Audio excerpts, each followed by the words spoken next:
আপনি যদি জীবনে হ্যাপিনেস চান, মনে রাখবেন আপনার প্ল্যানেটগুলোকে কিন্তু হাসি খুশি রাখতে হবে।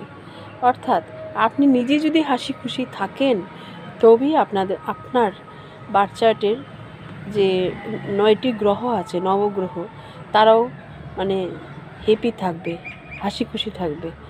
আর তাতে কিন্তু এটা একটা হ্যাপিনেসের সিক্রেট। আপনি সব সময় যে পরিস্থিতি থাকুন না কেন, সব সময় কিন্তু হ্যাপি থাকবেন, মানে হাসি খুশি থাকবেন।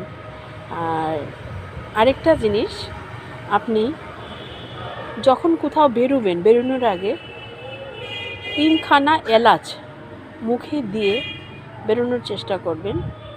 3টি না হলেও অন্তত 1টি এলাচ মুখে দিয়ে বেরোবেন। তাতে দেখবেন আপনার সোশ্যাল নেটওয়ার্ক ভালো হবে, আপনি হাসি মুখে সবার সঙ্গে খুব সুন্দরভাবে ব্যবহার করবেন, আপনার 3rd হাউস এবং আপনার 11th হাউস স্ট্রং হবে। এটা কিন্তু একটা খুব স্ট্রং রেমেডিস। Thank you.